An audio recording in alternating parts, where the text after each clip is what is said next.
بالله من الشيطان الرجيم بسم الله الرحمن الرحيم مثلهم كمثل الذي استوقد نارا فلما أضاءت ما حوله ذهب الله بنورهم وتركهم في ظلمات لا يبصرون صم بكم عمي فهم لا يرجعون۔ سورہ بقرہ کی شروع میں تفصیل آ چکی ہے کہ بندے نے سورہ فاتحہ میں اللہ تعالیٰ سے صراط مستقیم کے حصول کی درخواست کی تھی۔ اللہ تعالیٰ نے اس درخواست کو قبول کرتے ہوئے پورا قرآن صراط مستقیم کی شکل میں اس کو بندے کو دے دیا۔ چنانچہ سورہ بقرہ کے شروع کی 5 آیتوں میں ان لوگوں کا تذکرہ ہے جن لوگوں نے اس صراط مستقیم کو قبول کیا، اس کے مطابق عمل کیا۔ اللہ تعالیٰ نے ایسے لوگوں کو کہ فلاح یابی کا اور کامیابی کا وعدہ فرمایا ہے۔ اس کے بعد کی 2 آیتوں میں ان کافروں کا تذکرہ ہے جنہوں نے کھلے طور پر انکار کر دیا ان صراط مستقیم پر کو قبول کرنے سے، اور اس کے بعد 13 آیتوں میں ان منافقین کا تذکرہ ہے جنہوں نے کھل کر کے صاف لفظوں میں تو انکار نہیں کیا قرآن کی آیتوں پر عمل کرنے سے اور اس کو ماننے سے، لیکن یہ کہ بظاہر وہ ایمان کا اظہار کرتے رہے اور دل کے اندر وہ کفر کو چھپائے رہے، تو وہ بھی کافروں کی اور انکار کرنے والوں کی جماعت میں ہی شامل ہے۔ اب ان منافقین کی 2 جماعت اور 2 قسمیں تھیں۔ ایک قسم منافقین کی وہ تھی کہ جو سرے سے ایمان قبول کرنے کا جو ایمان قبول کیے ہی نہیں تھے اور ان کے دل میں ایمان کی طرف جو ہے کبھی واقع ایمان کی رغبت بھی نہیں پائی گئی، لیکن وہ صرف مسلمانوں کو دھوکہ دیتے تھے۔ ایمان ان کے دل میں ذرہ برابر تھا ہی نہیں اور نہ ان کا ارادہ ایمان قبول کرنے کا تھا، ان کے دل میں ایمان کی کچھ رمق تھی ہی نہیں، صرف ایمان والوں کو دھوکہ دینے کے لیے انہوں نے ایمان کا اظہار کیا تھا۔ اور دوسری جماعت وہ تھی کہ جو گاہے بگاہے اسلام کی دلائل اور قرآن اور حدیث کی دلائل کو سن کر اور دیکھ کر ان کے دل میں ایمان کا خیال آتا تھا، لیکن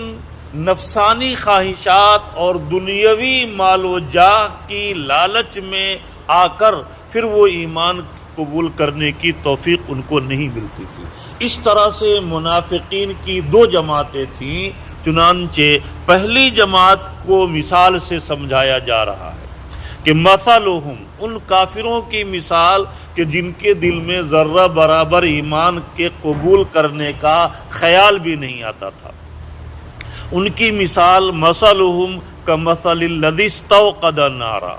ان کی مثال اس شخص کی طرح سے ہے جس نے آگ روشن کیا اور آگ جلایا، فلما اضاءت ما حولہ، جب آگ روشن ہو گئی اور آگ نے اپنے ارد گرد اپنے علاقے اور اپنے ارد گرد کے حصوں کو روشن کر دیا اور اس کی روشنی پھیل گئی، تو ذہب اللہ بنورہم، اللہ تعالیٰ نے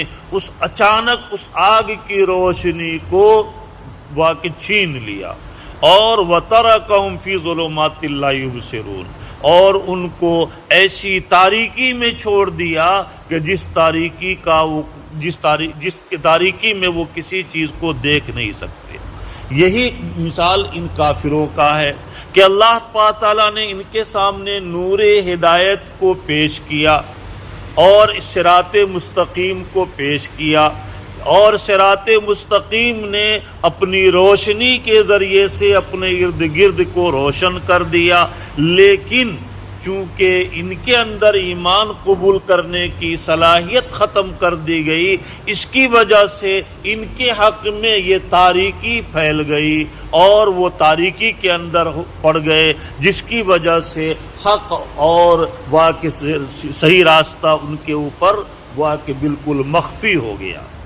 سم بکم عمی، گویا کہ حق بات کو دیکھنے اور سمجھنے کی صلاحیت نہیں ہے۔ سم بکم عمی فہم لا یرجعون، یہ لوگ گویا کہ حق بات کو بولنے سے اور حق بات کے اظہار کرنے سے گونگے ہیں، جس کی چونکہ قلب پر مہر لگ چکی ہے۔ عمیٌ، صحیح راستے کو دیکھنے سے اندھے ہیں، چونکہ ان کے اوپر غفلت کا پردہ من جانب اللہ پڑ چکا ہے۔ فہم لا یرجعون، لہذا یہ لوگ ایمان کی طرف نہیں لوٹیں گے، ایمان کی توفیق ان کو نہیں ہوگی، اس وجہ سے کہ ان کے اوپر کفر کی مہر لگ چکی ہے اور ان کے اوپر ہدایت کے راستے بند ہو چکے ہیں۔ ایک یہ ان لوگوں کی مثال ان منافقین کی کہ جن کے دل میں کفر کی مہر لگی ہوئی تھی۔ دوسرے منافقین وہ جو کفر کی مہر تو تھی، لیکن ان کو کبھی کبھی ہدایت کے راستے اور قرآنی تعلیمات کے دلائل اور اللہ کے نبی صلی اللہ علیہ وسلم کی تعلیمات کے دلائل کو سن کر کبھی کبھی ان کے دل میں ایمان کا خیال پیدا ہوتا تھا، لیکن ایمان پھر وہ دنیاوی منافع اور دنیاوی مال و دولت کی لالچ میں آ کر ایمان قبول نہیں کر پاتے تھے۔ تو ان کی مثال دے رہے ہیں، او کصیب من السماء فیہ ظلمات ورعد وبرق۔ ان منافقین کی مثال ایسی ہے کہ جیسے آسمان سے بارش برستا ہو، آسمان سے بارش ہو رہی ہو اور اس بارش کے اندر فیہ ظلمات، اور سخت اندھیری رات ہو اور اس میں بارش بھی ہو رہی ہو،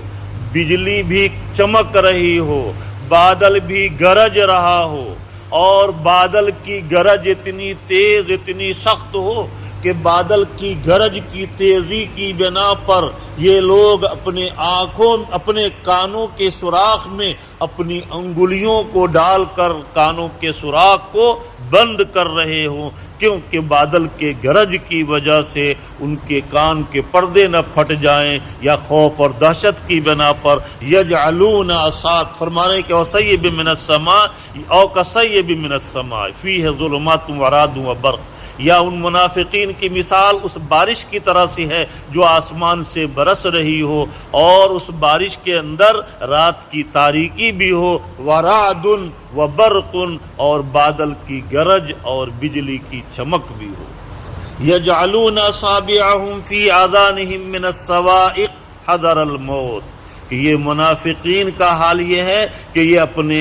اپنی انگلیوں کو اپنے کانوں کے سوراخ میں ڈال کر کانوں کی سوراخ کو بند کرتے ہیں بادل کے گرج کی وجہ سے، کیوں کہ حذر الموت، ان کو ڈر ہو جاتا ہے بادل کے گرجنے کی وجہ سے کہ کہیں ایسا نہ ہو کہ ہماری موت واقع ہو جائے، ہمارے اوپر بجلی گر جائے یا بادل کا کوئی ٹکڑا گر جائے۔ بہت سی مرتبہ جب بارش ہوتی ہے تو آپ لوگوں نے دیکھا ہوگا کہ کہ جو ہے بادل ایک جگہ سے دوسری جگہ جاتا ہے، بارش آخر ہوتی کیسے ہے؟ چنانچہ سائنسدانوں کی تحقیق یہ ہے کہ دھوپ کی تمازت اور گرمی جب سورج جو ہے یہ پانی کے اوپر اور سمندر کے اوپر، سمندر کے پانی اور ندی کے پانی پر پڑتا ہے تو دھوپ کی تمازت کی وجہ سے، شدت کی وجہ سے پانی بھاپ بن کر اوپر اڑتا ہے اور بھاپ بن کر اوپر اڑتا اور پھر بادل میں تہ بتہ جمع ہوتا رہتا ہے۔ چنانچہ جب ہوائی جہاز سے جاتے ہوئے کبھی اس کا احساس ہوا ہوگا کہ کبھی اس بادل کے اوپر جہاز جاتی ہے، کبھی نیچے جاتی ہے، کبھی اندر گھستی ہے، تو وہ اصل میں پانی جو ہے بھاپ بن کر تہ بتہ جمع ہوا ہوتا ہے۔ جب اللہ کی طرف سے بارش برسانے کا حکم ہوتا ہے اللہ کے بارش کے فرشتوں کو، تو اللہ کے وہ فرشتے بادلوں کو ہانک کر لے جاتے ہیں کہ جاؤ اتنی مقدار پانی جوگواڑ میں، اتنی مقدار پانی کم کوتر میں اور سریا میں اور اتنا صورت میں، اتنا نوساری میں جا کر کے جمع ہو جاؤ۔ چنانچہ بادل جو ہے وہ پانی کو لے کر جاتا ہے۔ جب بادل جانے میں سستی کرتا ہے تو اللہ کے فرشتے آگ کے کوڑے سے اس کو مارتے ہیں، اور جس کی وجہ سے بادل جب بھاگتے ہیں تیزی میں تو آپس میں ٹکرانے کی وجہ سے آواز پیدا ہوتی ہے، اور بعض مرتبہ جب استاد کا ڈنڈا پڑتا ہے تو وہ ڈنڈا ٹوٹ کر گر جاتا ہے، ڈنڈا کا کنارہ۔ اسی طریقے سے بعض مرتبہ وہ بجلی کے کوڑے سے جو مارتے ہیں اللہ کے فرشتے بادلوں کو ہانکنے کے لیے، تو وہ کوڑا کا ٹکڑا کہیں جا کر گر جاتا ہے تو اسی کو کہا جاتا ہے کہ بھائی فلاں جگہ بجلی گر گئی، اور فلاں جگہ بجلی گری تو فلاں درخت جل گیا، فلاں گھر میں آگ لگ گئی۔ بہرحال یہ سب اللہ کی قدرت کا نظام ہے جو منظم طریقے سے انجام پاتا ہے۔ فرما رہے ہیں کہ یجعلون اصابعهم فی آذانہم من الصواعق حذر الموت، کہ یہ منافقین اپنے انگلیوں کو اپنے کانوں میں ڈال دیتے ہیں بادل کے گرج کے خوف سے اور بجلی کے کڑک کے خوف سے، حذر الموت، کہ کہیں موت نہ واقع ہو جائے۔ واللہ محیط بالکافرین، حالانکہ اللہ تعالیٰ تمام کافروں کو اپنے احاطہ علمی میں لیے ہوئے ہیں۔ اللہ کو معلوم ہے کہ کون کس حال میں ہے، کون کیا عمل کر رہا ہے، ہر انسان کے ایک ایک لمحے کی اللہ کو خبر ہے، صرف کافروں کی ہی نہیں، ایمان والوں کی۔ اللہ تعالیٰ نے دو فرشتوں کو متعین اور مقرر کر رکھا ہے ہمارے پاس، جو ہر لمحہ ہر سیکنڈ میں ہمارے پاس ہمارے ساتھ رہتے ہیں، اور ہماری ایک ایک سیکنڈ کا ویڈیو ریل تیار کر رہے ہیں۔ پہلے ویڈیو ریل تیار کرنے کا ہم لوگوں کو وہم و گمان اور تصور بھی نہیں تھا، سمجھ بھی نہیں سکتے تھے، لیکن اللہ کے فرشتوں نے متعین کر رکھا ہے، ہر انسان کے ساتھ دو فرشتوں کو اللہ تعالیٰ نے متعین کر رکھا ہے ان کے ایک ایک عمل کو محفوظ کرنے کے لیے۔ اب محفوظ کرنے کا کیا طریقہ ہو سکتا ہے؟ سائنسدانوں نے اس کے اوپر ریسرچ کیا، تحقیق کیا، چنانچہ ان لوگوں نے ویڈیو ریل اور ایک ایک کیمرہ وغیرہ کو ایجاد کیا۔ تو یہ ساری ایجادات، سائنسی جتنی ایجادات ہیں، یہ سب قرآنی آیات کی روشنی میں سائنسداں غور و فکر کر کے اور یہ ایجادات کر رہے ہیں۔ قیامت تک جتنی ایجادات ہونے والی ہے ان تمام چیزوں کا تذکرہ قرآن میں موجود ہے۔ یہ ایسا بحر زخار ہے کہ اس میں جتنا جو غوطہ لگائے گا اس کو اتنی ہی موتی ملے گی۔ بہرحال تو فرما رہے ہیں کہ اللہ گویا کہ اس کا ہر انسان کو اس بات کا استحضار رہنا چاہیے کہ بھائی ہر وقت اللہ کے فرشتے ہمارے ایک ایک عمل کو محفوظ کر رہے ہیں، لہذا ہم سے کوئی ایسا لفظ صادر نہ ہو جائے جس کی وجہ سے جو ہے کسی ایمان والے کو یا کسی انسان کو تکلیف پہنچے، بلکہ مسلمان کہتے ہی ہیں اس کو، کہ مسلمان کہتے ہیں اس کو کہ جس سے دوسرا بھائی اس کی ذات، اس کی زبان سے، اس کے ہاتھ سے، اس کے پاؤں سے، ہر عضو کی ایذا رسانی سے محفوظ ہو۔ اسی وجہ سے جو ہے اس کا پورا خیال رکھنا چاہیے کہ ہماری زبان سے کوئی ایسا لفظ نہ نکلے جس سے کسی کو تکلیف پہنچے۔ چنانچہ حدیث میں آتا ہے کہ عقل مند انسان وہ ہے جو اپنی زبان سے کسی لفظ کو نکالنے سے قبل اس کا انجام سوچ لیتا ہے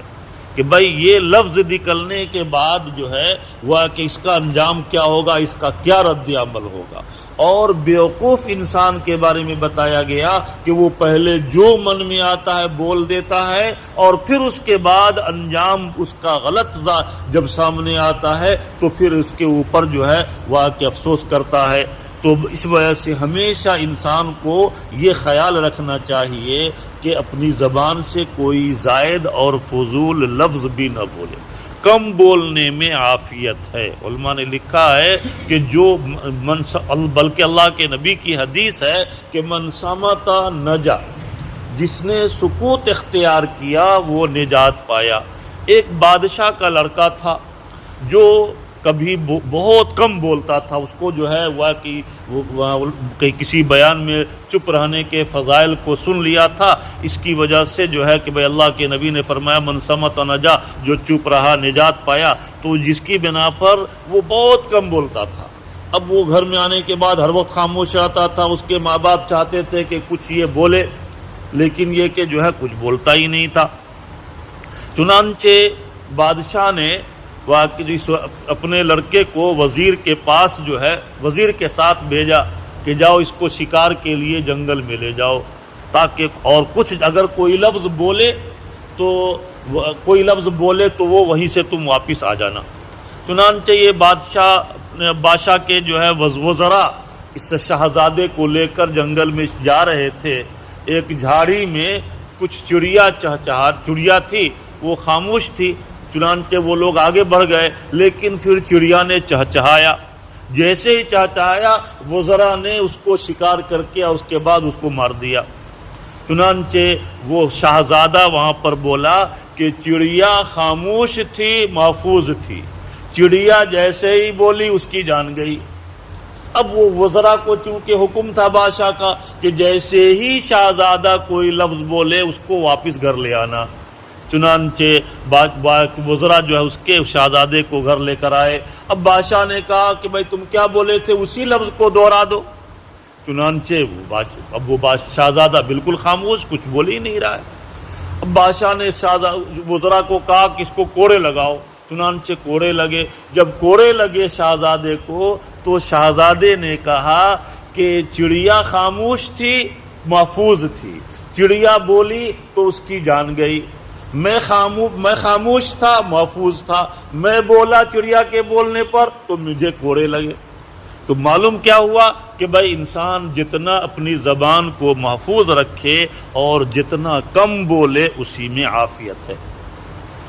یکاد البرق یخطف ابصارہم، کہ قریب ایسا محسوس ہوتا ہے کہ بجلی کی چمک جو ہے اس کی نگاہوں کو اچک لے گی۔ کلما اضاء لہم مشوا فیہ، کہ جب وہ بجلی کی چمک اس کے سامنے روشن ہوتی ہے اور روشنی پھیلتی ہے تو اس بجلی کے چمک کی روشنی میں وہ آگے چلنے لگتا ہے۔ وَإِذَا أَظْلَمَ عَلَيْهِمْ قَامُوا، اور جب وہ بجلی کی چمک ختم ہو جاتی تو اندھیرا گھپ کی بنا پر، بالکل اندھیرا ہونے کی بنا پر قاموا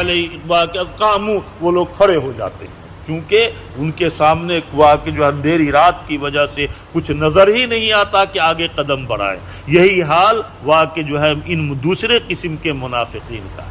کہ ان کے سامنے جب جو ہے یہ صراط مستقیم کے واقع دلائل کی حقانیت کے دلائل ان کے سامنے واضح ہوتے ہیں تو ان کے دل میں ایمان کی رمق پیدا ہوتی ہے اور واقع یہ خیال پیدا ہوتا ہے کہ یہ جو صحیح، یہ راستہ صحیح معلوم ہوتا ہے، اس کو قبول کر لینا چاہیے۔ لیکن پھر ساتھ میں دنیاوی مال و دولت کی اور دنیاوی واقع جاہ و منصب کی فکر پیدا ہوتی ہے، جس کی وجہ سے ایمان کی توفیق نہیں ہوتی، اور اس روشنی کے بعد پھر یہ لوگ اندھیرے میں،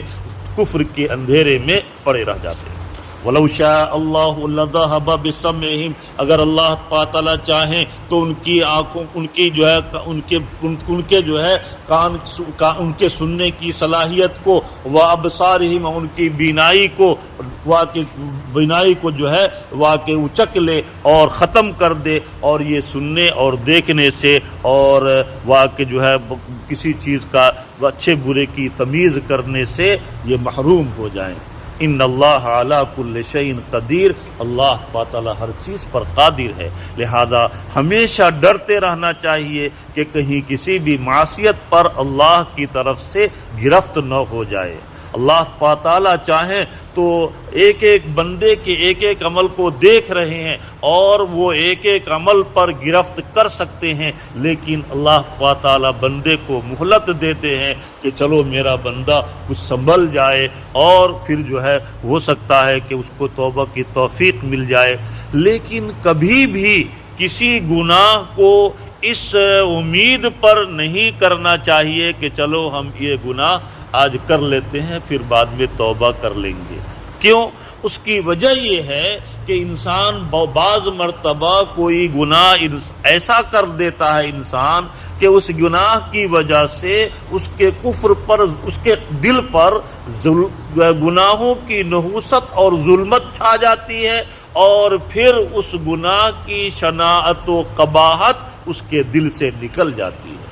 اور پھر جو ہے توبہ کی توفیق اللہ کی طرف سے سلب ہو جاتی ہے۔ اسی وجہ سے کبھی بھی کسی گناہ کو معمولی نہیں سمجھنا چاہیے، اور کبھی بھی کسی گناہ کو جو ہے اس امید پر بھی نہیں کرنا چاہیے کہ چلو ابھی گناہ کر لیتے ہیں بعد میں پھر توبہ کر لیں گے۔ ہمیشہ ڈرتے رہنا چاہیے۔ ان اللہ علی کل شیء قدیر، اللہ تعالی ہر چیز پر قادر ہیں۔ اب آگے جو ہے تینوں قسم کے انسانوں کو خطاب ہے، ایک تو متقی پر اور راہ صراط مستقیم پر عمل کرنے والے، اور دوسرے کفار، اور تیسرے منافقین۔ ان تینوں قسم کے انسانوں کو آگے خطاب ہو رہا ہے کہ یا ایھا الناس اعبدوا ربکم الذی خلقکم والذین من قبلکم لعلکم تتقون۔ اے لوگو، تم اس رب کی عبادت کرو جس نے تم کو پیدا کیا ہے ہر طرح کی نعمتوں سے نواز کر۔ یہاں پر رب کا لفظ لائے ہیں۔ رب کے لفظ میں اس بات کی طرف اشارہ ہے کہ رب کہتے ہیں ایسی ذات کو جو انسان کے پیدا کرنے کے بعد اس کی بتدریج تمام حاجت اور ضرورت کو پورا بھی کرتا ہے، اس کی خبرگیری بھی کرتا رہتا ہے۔ اللہ تعالیٰ نے ہمیں اور آپ کو پیدا کرنے کے بعد یوں ہی چھوڑ نہیں دیا، بلکہ ہر طرح کی جو بھی ضرورتیں ہماری زندگی سے وابستہ ہیں، ضرورت کی تمام چیزیں بھی مہیا کر دیا۔ پھر جو چیز ہمارے لیے نقصان دہ اور تکلیف کا باعث بن سکتی ہے، اس کے حفاظت کا بھی انتظام کر دیا۔ کیسے زندگی گزارے، زندگی گزارنے کا طور طریقہ بھی بتلا دیا۔ تو اس بنا پر رب کا لفظ جو ہے بہت جامع ترین ہے اور اپنے اندر بہت جامعیت لیے ہوا ہے۔ اسی وجہ سے یہاں پر رب کا لفظ استعمال کیے ہیں کہ اے لوگو، تم اب اس پروردگار کی عبادت کرو الذی خلقکم، جس نے تم کو ہر طرح کی نعمتوں سے نواز کر پیدا کیا، والذین من قبلکم، اور صرف تم کو ہی نہیں بلکہ تم سے پہلے اربوں خربوں انسان گزر چکے ہیں، سب کو اللہ تعالیٰ نے ہر طرح کی نعمتوں سے نواز کر پیدا کیا، لعلکم تتقون، اور یہ تم کو ہر طرح کی نعمتوں سے نواز کر کیوں پیدا کیا؟ لعلکم تتقون، تاکہ تمہارے اندر تقوی پیدا ہو جائے۔ اللہ تعالیٰ نے پوری دنیا کو، دنیا کی تمام چیزوں کو انسان کے لیے بنایا ہے۔ ان الدنیا خلقت لکم، لیکن انسان کو کس لیے پیدا کیا؟ انسان کو پیدا کیا اپنی عبادت کے لیے۔ فرمانے کہ لعلکم تتقون، تاکہ تم جو ہے تم اللہ کی عبادت کرو گے تو تم عبادت کی وجہ سے تمہارے اندر تقوی پیدا ہوگا۔ عبادت گویا کہ زندگی کے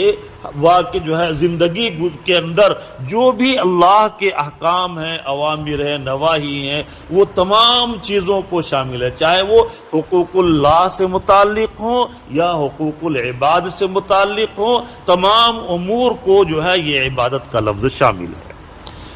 اور ان تمام امور کا مقصد کیا ہے؟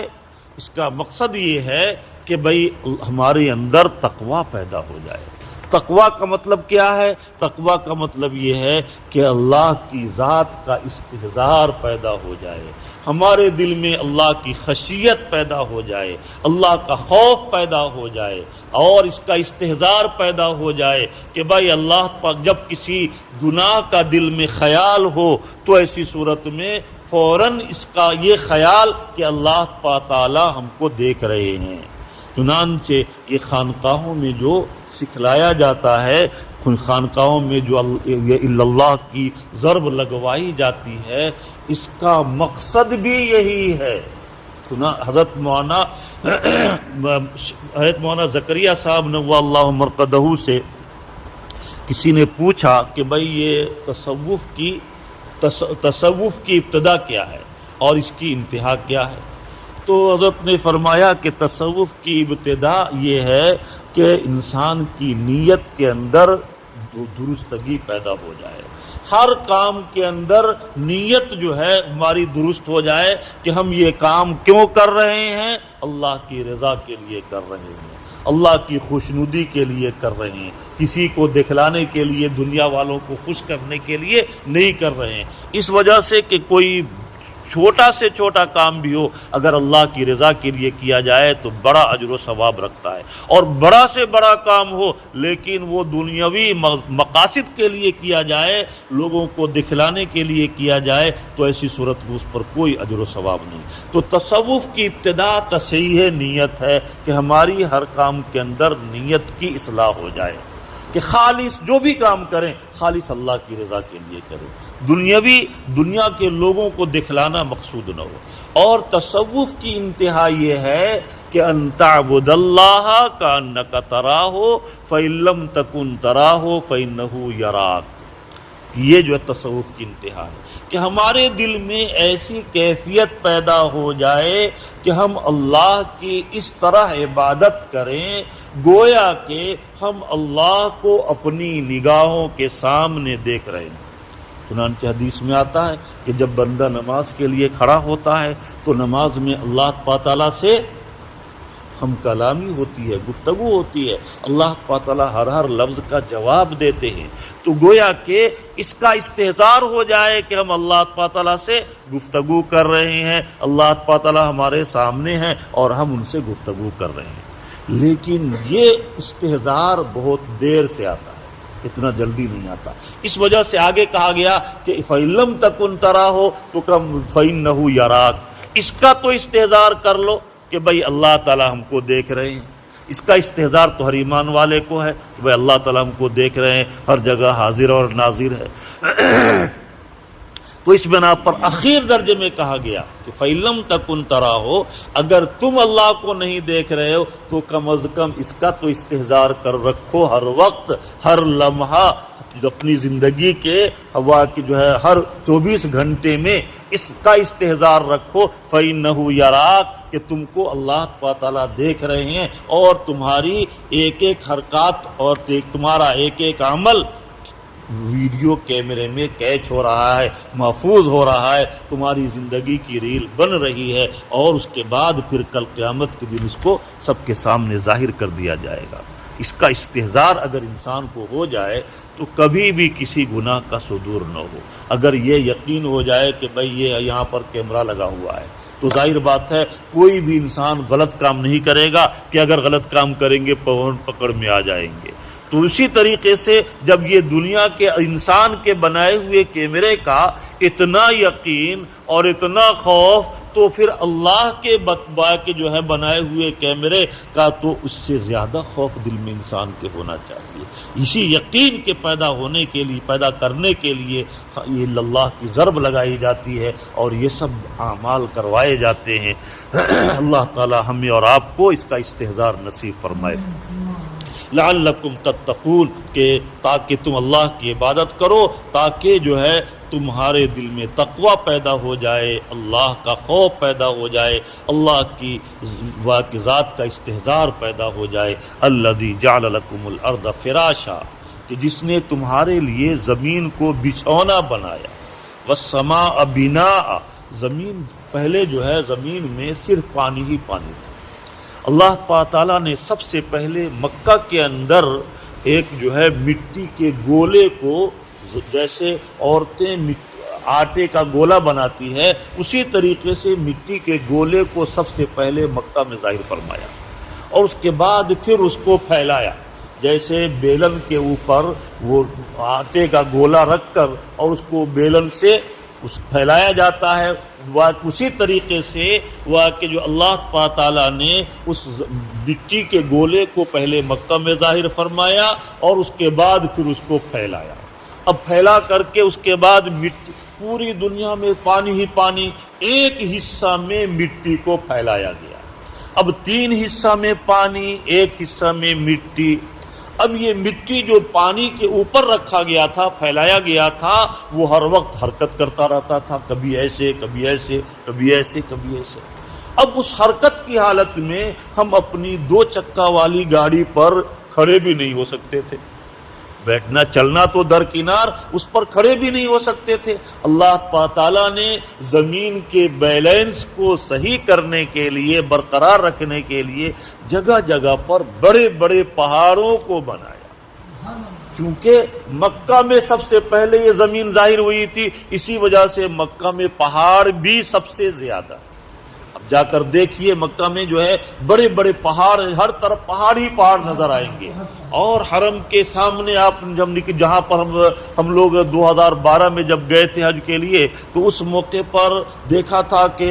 وہ جنت البقیع کی طرف جو ہے کہ راستے میں بڑے بڑے پہاڑ ہیں، اور جب 2016 میں گئے دیکھا وہاں پر بڑی بڑی بلڈنگ بنی ہوئی ہے، پہاڑ کا نام و نشان نہیں۔ روزانہ پہاڑوں کو کاٹ کاٹ کر کے بلڈنگیں بنا رہے ہیں، لیکن اتنا پہاڑ وہاں پر کیوں بنایا گیا ہے؟ یہ پہاڑ بے مقصد نہیں ہے، اللہ تعالیٰ نے یہ پیلر جما دیا ہے زمین کے بیلنس کو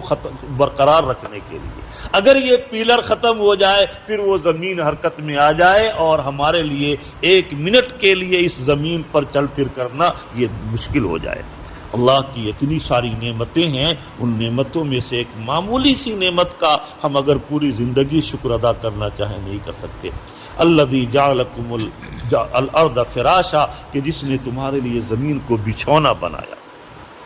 والسماء بناء، فرمانے کے آسمان کو تمہارے لیے چھت بنایا، وانزل من السماء ماء، پھر ضرورت کے بقدر اللہ تعالیٰ نے آسمان سے بارش برسایا، فاخرج به من الثمرات رزقا لکم، پھر اس بارش کے پانی کے ذریعے سے اسی زمین سے اللہ تعالیٰ نے انواع و اقسام کے پودے اگائے، پھل فروٹ اگائے، اور پھر اس کو استعمال کرنے کا طریقہ بتلایا کہ یہ تم انسانوں کی خوراک ہے، یہ انسان اس کو اس طرح سے استعمال کر سکتے ہیں۔ چنانچہ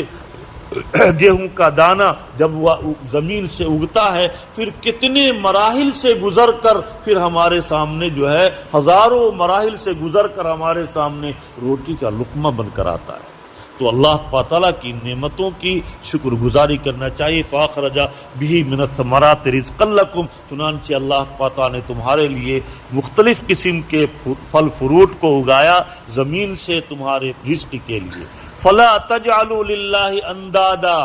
جس منعم حقیقی نے تمہارے اوپر اتنا احسان کیا، اپنے محسن کی شکر گزاری اب واقع ضروری ہے۔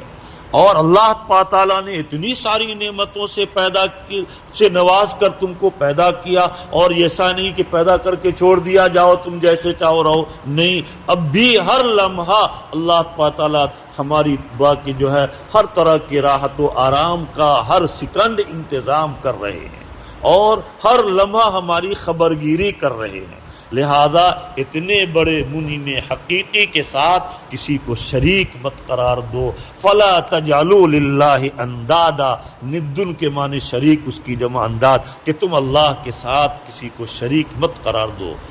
اس وجہ سے کتنی ساری نعمتوں سے نوازا، اس نعمت کا تم شکر یہ ادا کر رہے ہو کہ اللہ کے ساتھ کسی غیر کو شریک قرار دے رہے ہو، یہ بہت بڑا جرم عظیم ہے۔ اسی وجہ سے اللہ تعالیٰ نے اعلان فرما دیا، ان اللہ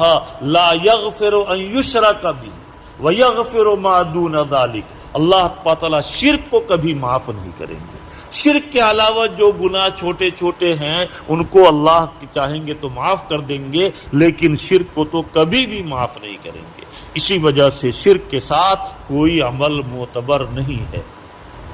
فلا تجعلوا للہ اندادا وانتم تعلمون، تم اللہ کے ساتھ کسی کو شریک مت قرار دو، وانتم تعلمون، حالانکہ تم دیکھ رہے ہو اپنی نگاہوں سے اللہ کی طرف سے اللہ تعالیٰ کی قدرت کے دلائل کو، اور اس دنیا کے اندر ایک سے ایک اللہ کی وحدانیت کے دلائل کو تم دیکھ رہے ہو، اس کے باوجود جو ہے تم ان اللہ کی ان نعمتوں کی شکر گزاری نہ کرو۔ اللہ تعالیٰ ہمیں اور آپ کو اپنی رضا اور محبت نصیب فرمائے، ماہ مبارک کی قدردانی کی توفیق عطا فرمائے۔ یہ ماہ مبارک جو ہے یہ ہمارے لیے پورے سال کے لیے ایک نمونہ ہے۔ ہم اگر اس مبارک مہینے کو صحیح گزاریں گے تو ہمارا پورا سال بھی صحیح گزرے گا، اگر رمضان ہمارا غفلت میں گزرا پورا سال غفلت میں گزرے گا۔ اسی وجہ سے اس کو خوب وصول کرنے کی کوشش کریں۔ اللہ تعالی ہمیں بھی اس کی توفیق عطا فرمائے۔